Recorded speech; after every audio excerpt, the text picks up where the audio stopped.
है फलां जगह रिश्ता किया, क्या मर्जी है? लड़का कह देता मुझे नहीं करनी है, रिश्ता कैंसिल, दूसरा कैंसिल, तीसरा कैंसिल। क्यों? ये जानता है अगर इसकी आज बात ना मानी ये निकाह के वक्त भी नाराज हो सकता है, बारात से भी लौट के जा सकता है, वहां से भी भाग सकता है। इसलिए बेटे की हर बात मानी जाती है। बेटी से क्यों नहीं पूछा जाता? सिर्फ इसलिए कि बेटी बेटी हुआ करती है, वो कभी बाप के फैसलों को टाला नहीं करती है।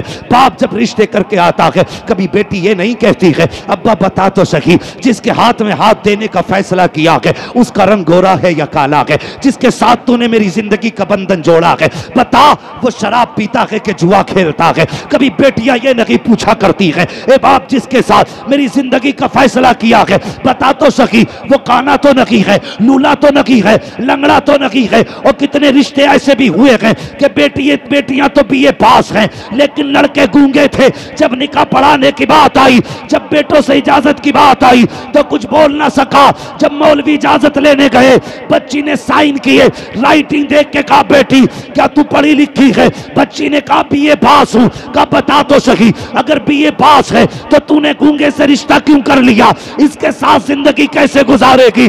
बच्ची की आंख में आंसू आए। उसने कहा मौलवी मैं भी चाहती थी मेरा हमसफर ऐसा हो जो अपने मन की बात मुझसे कह सके, मेरी जिंदगी का साथी ऐसा हो जो मीठी बोली बोल सके। लेकिन एक दिन मेरे बाप ने घर में आके कहा बेटी मैंने फला को जबान दे दी है लेकिन उसके बेटे की जबान नहीं है। कहा मौलवी जब बाप ने इतना कह दिया था मैंने बाप की जबान के लिए अपनी जबान कटवा दी थी, उसी दिन से बोलना बंद कर दिया था। मौलवी साहब जाइए निकाह पढ़ाइए। कहा बेटी तेरी जिंदगी कैसे गुजरेगी? उसने कहा मेरी तो कट जाएगी जैसे कटेगी।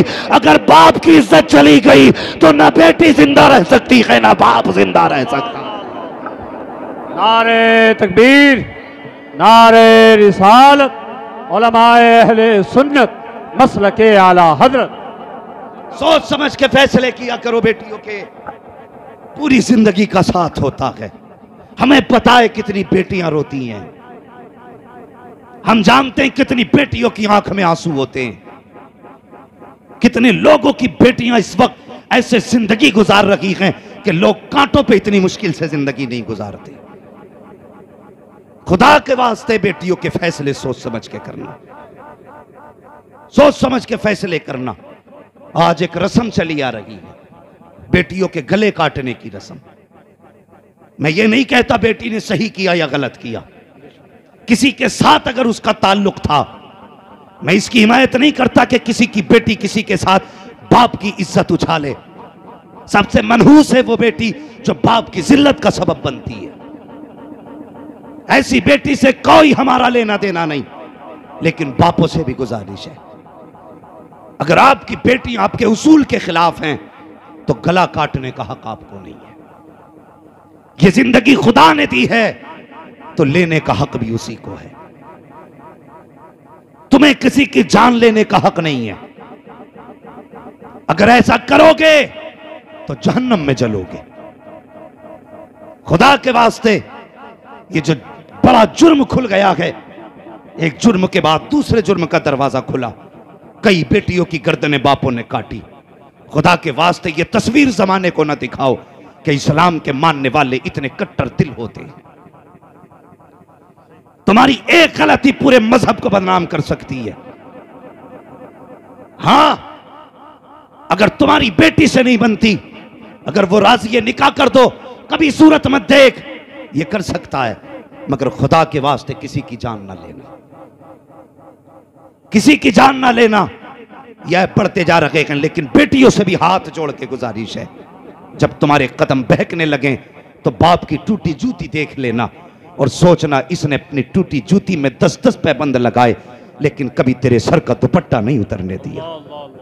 ये बाप भी चाहता तो तुझसे बर्तन धुलवा के पैसे कमवाता, लेकिन इसने दोपहरी में अपने वजूद से ज्यादा तो ईंटें उठाई लेकिन तुझे किसी के दरवाजे पर रुसवा नहीं होने दिया। आज तुझे लुकमा लुकमा करके बाप ने खिला के बड़ा किया। आज तेरी जिम्मेदारी बनती है बेटी मर जाना लेकिन बाप की इज्जत पे आंच मत आने देना। यह हर बेटी की जिम्मेदारी है। अगर बेटियां ऐसा न कर सकी तो फिर सोचें खुदा को कौन सा जवाब देंगी, मुस्तफा को कौन सा जवाब देंगी। जरा सोचें और बेटियों को तालीम दो, इन्हें समझाओ घर जाके बेटियों से कहा करो कि कभी तकरीर भी सुना कर, ताकि तेरी जिंदगी में इनकलाब आए।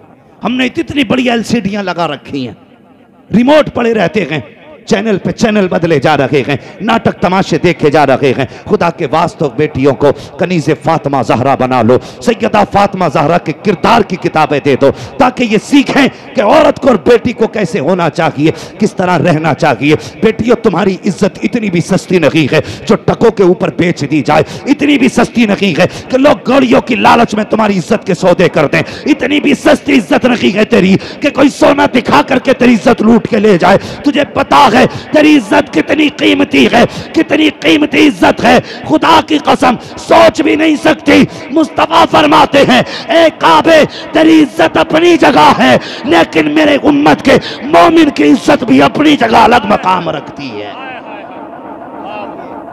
खुदा के वास्ते इज्जत की हिफाजत करें। और बेटियों से गुजारिश है, अगर तुम्हारा कदम बहका तो सिर्फ तुम्हारी रुसवाई नहीं होगी, तुम्हारा बाप समाज में नहीं चल पाएगा, तुम्हारा भाई सर उठा के नहीं चल पाएगा, तुम्हारे खानदान के माथे पे कालक लग जाएगा। कभी भी ऐसा कदम ना उठाना जिसकी वजह से नस्लों तक लोग तुम्हें कोसते रहे, नस्लों तक कोसते रहे।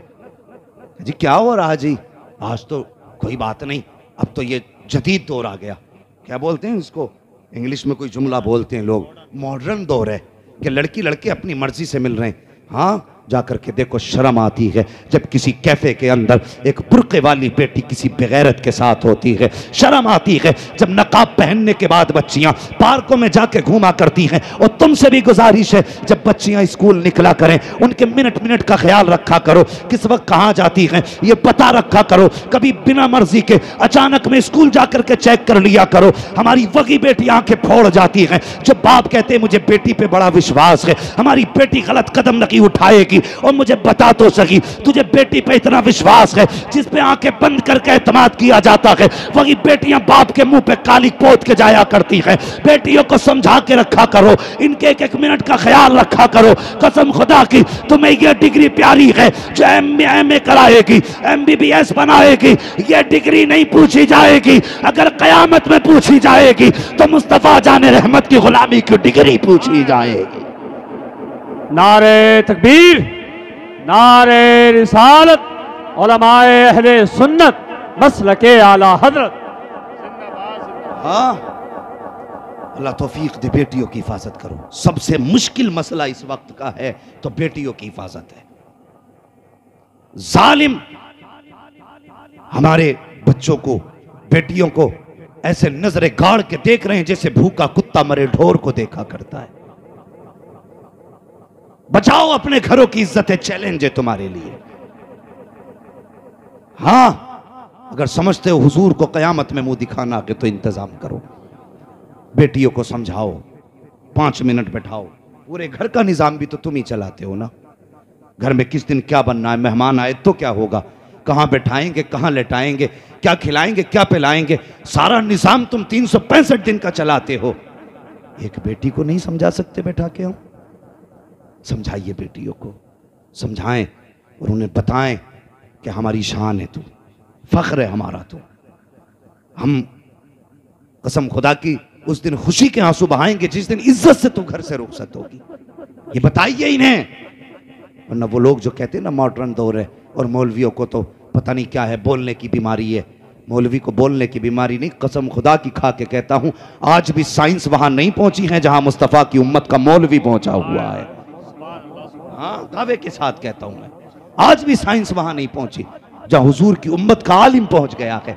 इन्हें दकियानूसी सोच वाला ना कहा करो, ये वो बता देते हैं जो कुछ दिन बाद होने वाला होता है, होने वाला होता है। इसलिए बेटियों के फैसले भी सोच समझ के करें। नौजवानों, जब रिश्ता देखने माँ को भेजो ना तो मर्जी है तुम्हारी, खूबसूरती देखो, लेकिन साथ में जब कहो ना चेहरे का हुस्न देखना तो ये भी कह दिया करना, माँ जब उसका माथा देखे ना तो ये भी देखना उसके माथे पे सजदे का निशान है कि नहीं। जब वो बात करे और तू उसके अल्फाज चेक करे ना तो उसकी सांसों में देखना कि कुरान की तिलावत की खुशबू आ रही है कि नहीं। माँ जब उसको चला के उसकी चाल देखे तो ये भी देखना उसका दुपट्टा हया से कहीं कांधे से सरक तो नहीं जाता है। ये दिखवा कसम खुदा की ऐसी बेटियां तलाश करके लाओ, गोद तुम्हारी होगी, आने वाला सलाहुद्दीन अय्यूबी पैदा होगा। लेकिन शर्त है हमें अपने आप को बदलना होगा, अपने आप को बदलना होगा। आज हमारी कौम इतनी बट गई है, इतने झगड़े हो गए, सबसे बड़ी बड़ी दीवारें ना हमारी कौम में हो गई नफरतों की खड़ी, नफरतों की दीवारें। गिराओ यार इन दीवारों को। कल तक कितना अच्छा होता था, एक बैठक में 17 लोग एक हुक्का पीते थे और किसी को किसी की झूठन से बीमारी नहीं लगती थी। आज अगर पानी पीने बैठ जाओ ना तो बंदा कहता है डिस्पोजल लाइए। एक गिलास में एक बंदा पिएगा, दूसरा नहीं। जब से छूत अछूत आया है तब से बीमारियां बढ़ गई हैं। मेरे हुजूर ने फरमाया सूरुल मोमिन शिफाउन, मोमिन के तो झूठे में भी शिफा होती है। मोमिन अपने आगे का बचा के किसी को पिला दे तो दूसरे वाले को अल्लाह शिफा अता फरमा देता है। कितनी नफरतें हो गई। आज भाई भाई एक प्लेट में खाने तैयार नहीं, एक दस्तरखान पे 4 बैठ के खाने तैयार नहीं। कहां चले गए हमारे दिन?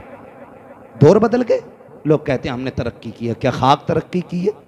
एक जगह हुक्का देखा तो सबके हाथ में अलग अलग इतनी बड़ी टिप्पली थी कि ये क्या है कि जिसकी तरफ नगाली पहुंचेगी वो अपना वो लगा के पिए।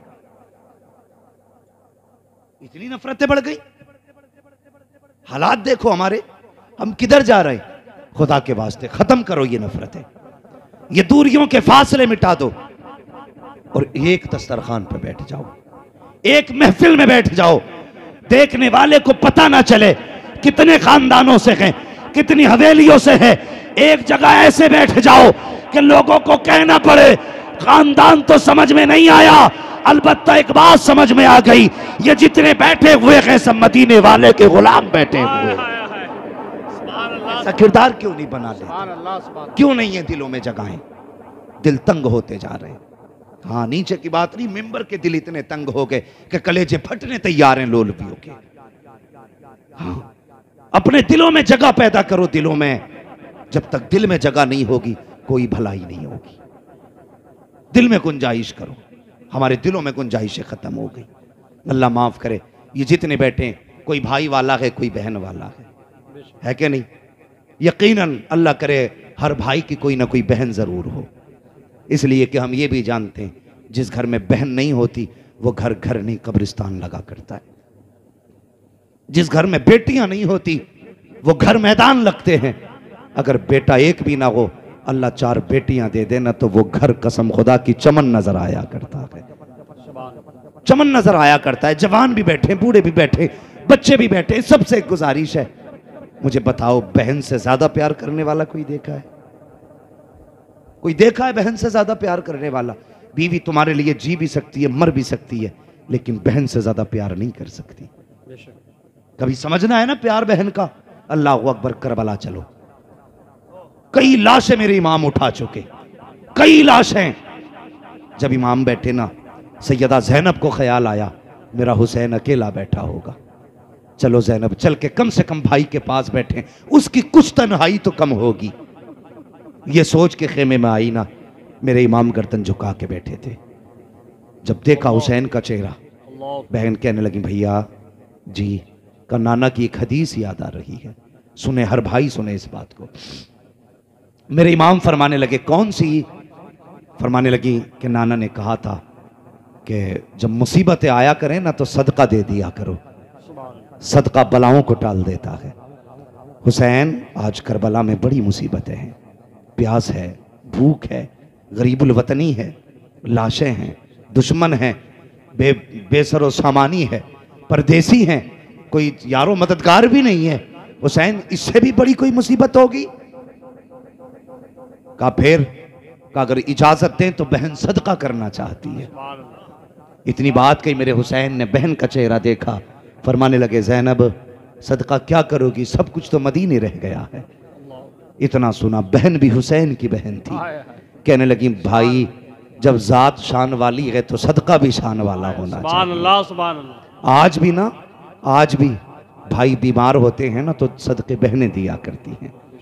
आज भी भाई बीमार हो जाएं तो नजरें बहनें उतारा करती हैं।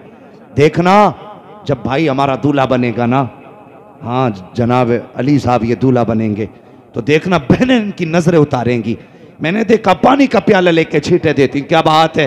कहा बहन नजर उतार रही है। कहा क्यों? कहीं किसी की नजर मेरे भाई को न लग जाए। कितना अजीब रिश्ता भाई का बहन से होता है। आज भाइयों तुमसे गुजारिश करना चाहता हूं, एक बहन को ससुराल वालों ने धक्के दे के घर से निकाला, अल्लाह अकबर, भाइयों ने घर में जगह नहीं दी। क्या कसूर था उस बहन का? इस यही कि वो एक बेटी है इसलिए उसे बाप की जायदाद में बैठने तक का हक नहीं। उसकी यही खता है कि वो एक बेटी बन के दुनिया में आई है इसलिए उसे जीने का अधिकार नहीं है। मैं पूछना चाहता हूं ऐसे बेगैरत भाइयों से जो जिंदगी भर बाप बहन के हाथ की रोटियां तो खाते रहे हैं, आज जब बहन मुसीबत में आई है तो भाइयों ने दरवाजे बंद कर लिए हैं। जब कल तुम पे मुसीबत आती थी तो बहन सदका दिया करती थी, आज बहन पे मुसीबत आई है तो भाइयों की जिम्मेदारी है कि सदका दे करके बहन की मुसीबत को टाला जाए। लेकिन जालिमों ने दरवाजे बंद कर लिए हैं। और तुझे क्या पता है बहन क्या होती है? तू क्या जाने बहन क्या है? खुदा की कसम कभी स्कूल जाने वाले बच्चों से पूछ बहन क्या होती है, ये बताएंगे बहन क्या है, इसका प्यार क्या है। ओ यार भाई 70 साल का हो, बहन 75 साल की हो, तब भी पूछ उससे कि ये तेरा क्या लगता है। वो 70 साल के बूढ़े को मुस्कुरा के देखती है और कहती है मेरा लाल लगा करता है।